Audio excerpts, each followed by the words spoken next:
Nagsisimula ang pelikula noong 1969. Isinasama ni Paul si Iris sa isang date sa Skyview, isang bagong tayo na mataas na restaurant.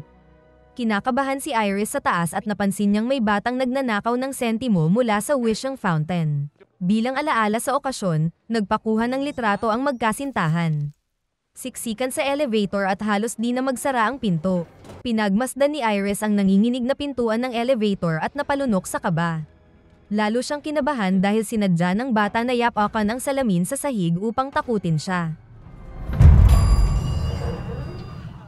Sa Skyview, abala ang lahat sa pagkamangha sa marangyang pagkain at tanawin sa itaas. Binuksan ng bartender ang isang bote ng alak at tumalsik ang takip nito sa chandelier. Isa sa mga basag na piraso ay bumagsak at nagdulot ng bitak sa pinatibay na salamin sa sahig. Lalong kinabahan si Iris kaya't nagtungo siya sa banyo kung saan siya nagsuka. Ilang buwan na pala siyang buntis.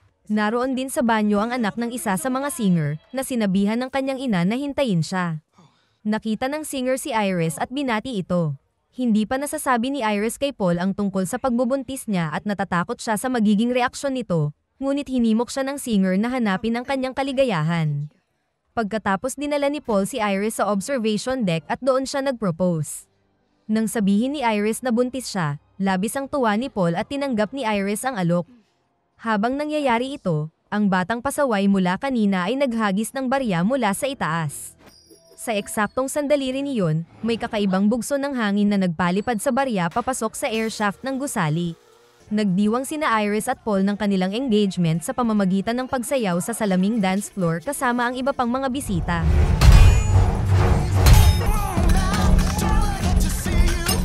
Pagkatapos, bumulusok ang barya na naipit sa vent at tumama sa gas pipe. Dahan-dahang nag-leak ang gas sa bentilasyon. Naramdaman ni Iris ang unti-unting pagkabalisa. Makalipas lang ang ilang sandali, nabiyak ang salamin sa ilalim nila. Bumagsak ang lahat ng nakatayo roon.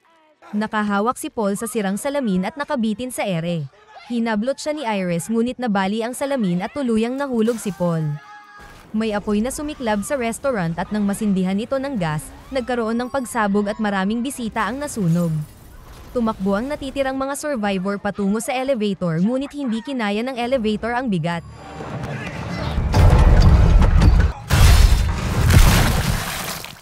Sa itaas, naghahanap ng ibang daan ang mga natira. Napansin ni Iris na parang gumugulong ang lahat sa iisang direksyon. Ang buong plataporma ay tumagilid. Muntik nang mahulog ang mga tao buti na lang at may makapal na salamin sa dulo. Ngunit nang akala'y tapos na ang sakuna,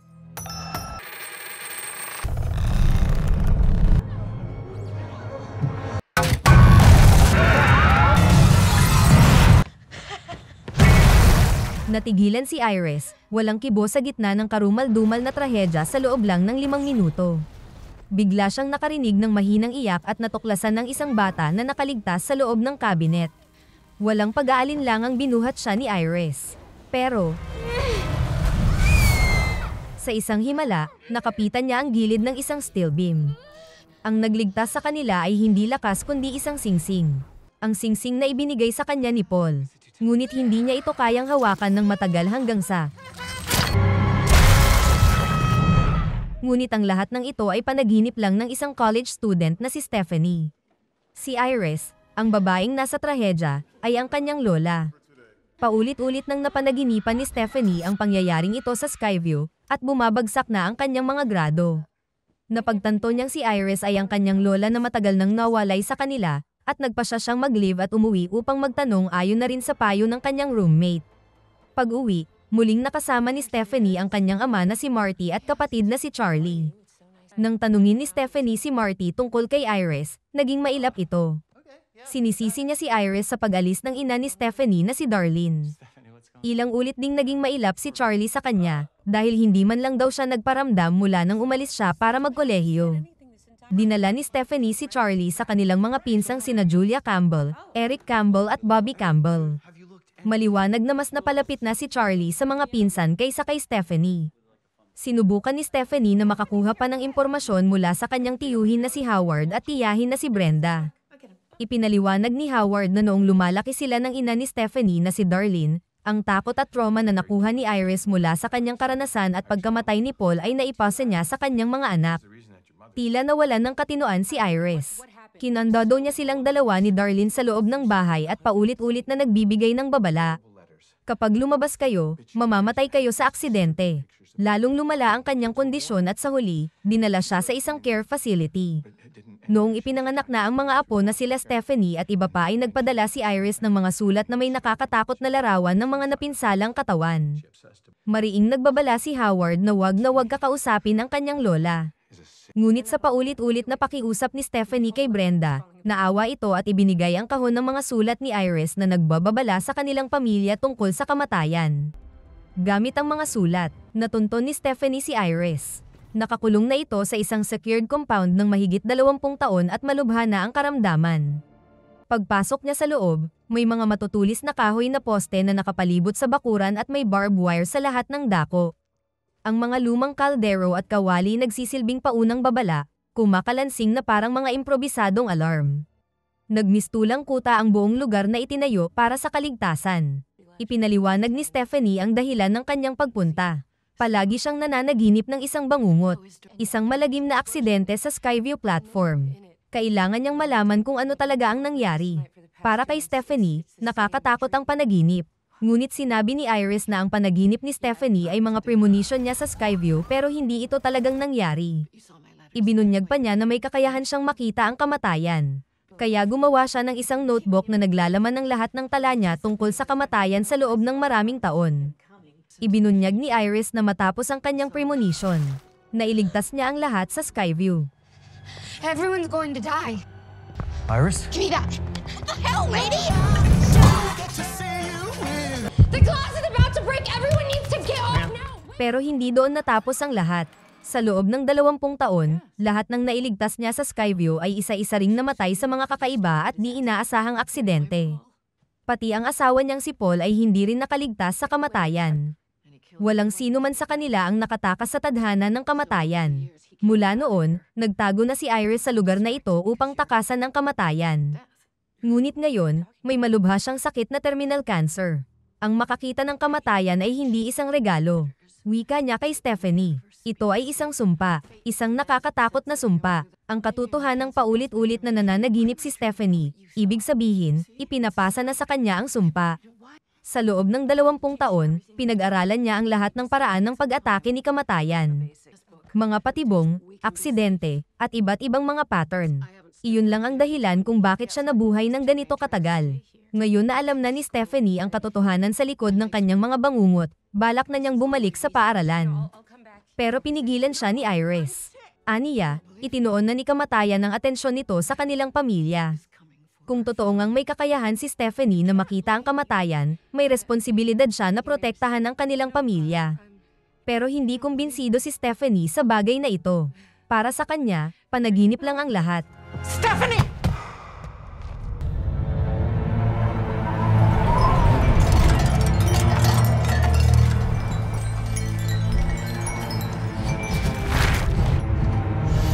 Alam ni Iris na sa oras na lumabas siya, kukunin na siya ni kamatayan. Pero sinadya niya pa ring maglakad upang ibigay kay Stephanie ang notebook na ginawa niya.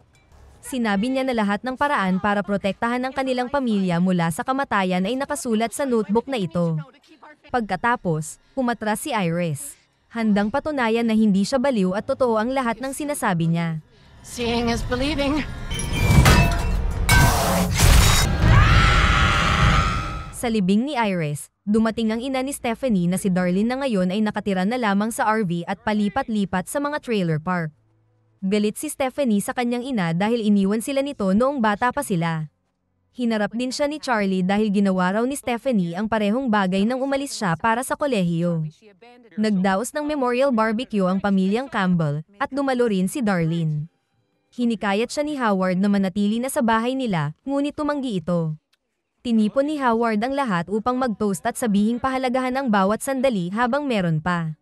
Sunod-sunod na aksidente ang nangyari sa barbecue. Muntik nang masunog si Eric dahil sa depektibong tangke ng gas. Mayroong kalaykay sa ilalim ng trampoline na tinatalunan ni Bobby at may nabasag na bubog sa isang inumin. Napansin ni Darlene ang kalaykay at inalis ito, ngunit isang bote ng inumin ang natumba at nagdulot ng pag-e-inflate ng hose. Habang nangyayari ito, sa bahay nila, sinimulan ni Stephanie na tingnan ang notebook ni Iris at nagsimulang maramdaman ang presensya ng kamatayan. Isang bugso ng hangin ang nagpatumba ng isang portrait ng pamilya, at may isang piraso ng salamin na tumama sa sahig sa harap niya. Napagtanto ni Stephanie na may panganib at dali-daling nagtungo sa barbecue. Dumating siya, pero huli na. Napunit ang trampoline habang naroon si Bobby, at nahulog ang baso na may piraso ng bubog. Nataon namang naapakan ito ni Howard kaya't bumaon ito sa kanyang paa. I'm okay.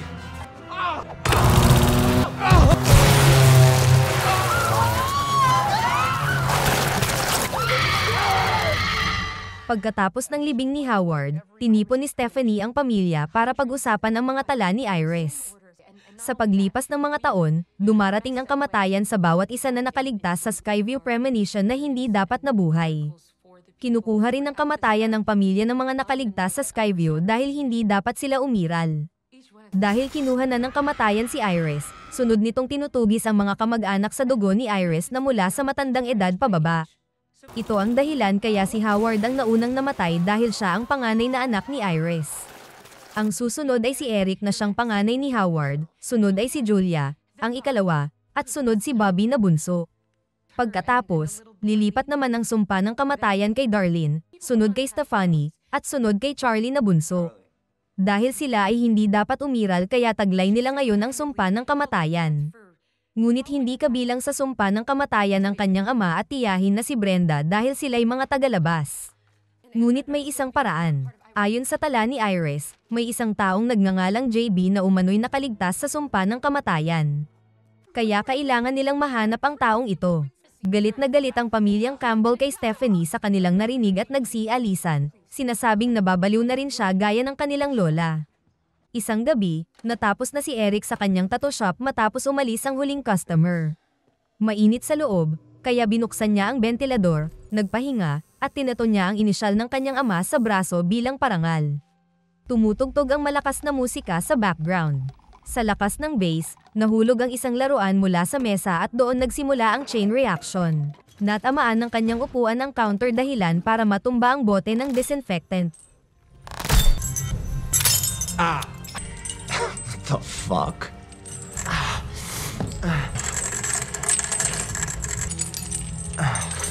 Come on. Ow! Ow!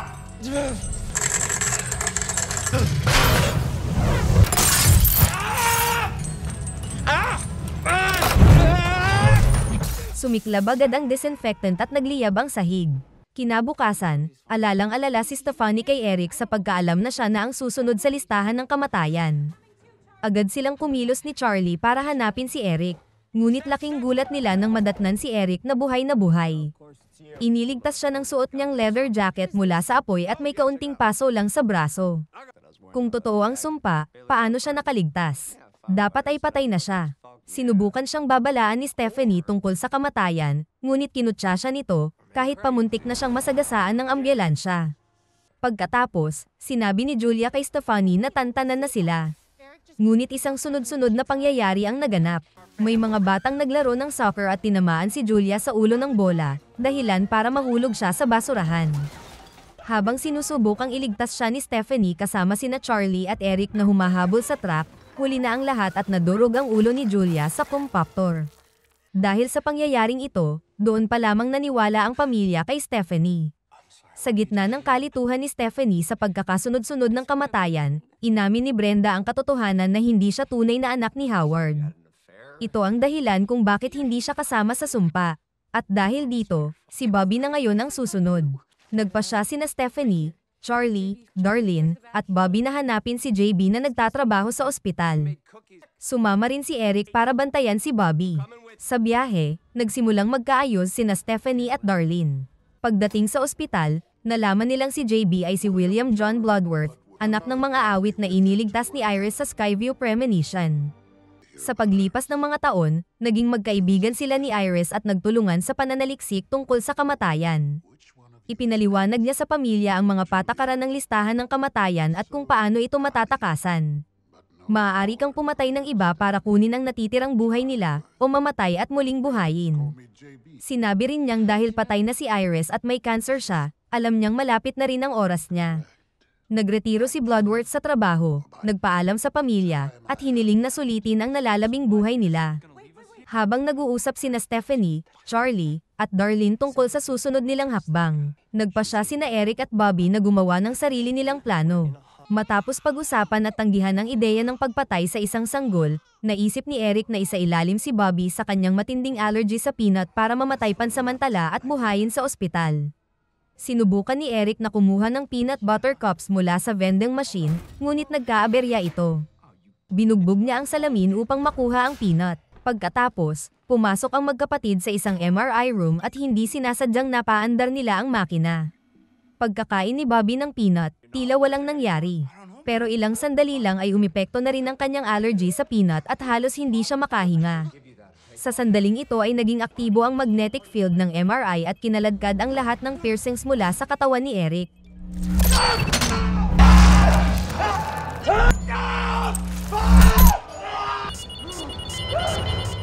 Isang wheelchair ang tumulak sa kanya papasok sa makina at pinisa siya. Gumapang si Bobby papunta sa katawan ni Eric para kunin ang kanyang EpiPen at tinurak ito sa sarili.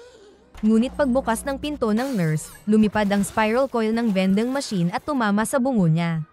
Dumating sina Stephanie, Charlie, at Darlene pero huli na dahil patay na si Bobby at susunod na si Darlene. Labis na ang pag-aalala ng tatlo sa pagkabatid na sila na ang susunod sa sumpa ng kamatayan. Ngunit biglang naalala ni Stephanie ang sinabi sa kanya ni Iris. The outside world is too dangerous. In here, we can be safe. Naisip ni Stephanie na kung mananatili sila sa loob ng cabin ni Iris, ligtas sila sa sumpa ng kamatayan. Hindi na sila nagpatumpik-tumpik pa at agad nagpa siya magtungo roon. Habang paalis sila, hindi sinasadyang nailaglag ni Stephanie ang barya sa notebook ni Iris. Ang parehong sentimo na siyang muntik nang naging sanhi ng sakuna sa Skyview at napulot ito ng isang matandang babae. Pagdating ng tatlo sa cabin ni Iris, kusang bumukas ang mga ilaw sa beranda. Naroon na ang kamatayan. May masamang hangin na dumaan sa bakuran. Dahil sa takot, pinaharurot ni Stephanie ang sasakyan, binangga ang gate at huminto sa harap ng bahay. Sa biglang paghinto, tumilapon ang kanyang bag at tumama sa seatbelt buckle niya. I can help. No. Don't wait for me. Just get inside. May umalab na apoy sa bubong mula sa gumagapang na spark ng isang nasirang linya ng kuryente at tumama ito sa tuyong dahon sa alulod.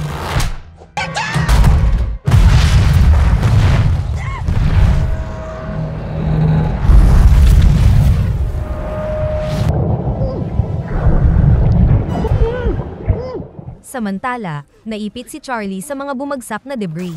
May poste ng kuryente sa itaas niya na malapit na ring bumagsak. Kahit sugatan, gumapang ang kanilang ina, inalis ang mga tabla kay Charlie gamit ang huling lakas niya. I'm gonna stay alive as long as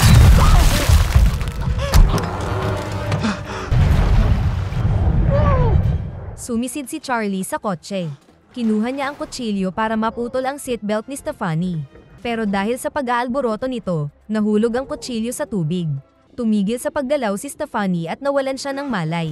Hindi nagatubili si Charlie. Sinubukan niyang buhayin ito at sa tamang oras ay bumalik ang kanyang kapatid. Sa teknikalidad, namatay si Stephanie at dahil doon, nakatakas siya sa sumpa ng kamatayan, ayon sa pinahayag ni JB na natatanging paraan para takasan ang sumpa ni kamatayan. Pagkatapos noon, tila tahimik na ang lahat. Dumating ang araw ng kasal ni Charlie. Habang inaayos ni Stephanie ang boutonniere ng kanyang kapatid, natusok niya ang sarili. May kakaibang kaba siyang naramdaman. Samantala, sa kabilang bahagi ng bayan, ang matandang babae na nakapulot ng malas na barya ay bumili ng cookies. Balik sa kasal, nagbigay ng taus-pusong toast ang ama ng bride. Pinuri niya si Charlie bilang bayani. Kung hindi dahil sa kanya, nalunod na sana si Stephanie noon. Pero sinabi ng ama ng bride na isa palang doktor, hindi talaga namatay si Stephanie sa pagkalunod. Nawalan lang siya ng malay, pero hindi tumigil ang pagtibok ng puso niya. Kung ganoon, ibig sabihin, Hindi pa talaga sila nakatakas sa sumpa ni kamatayan.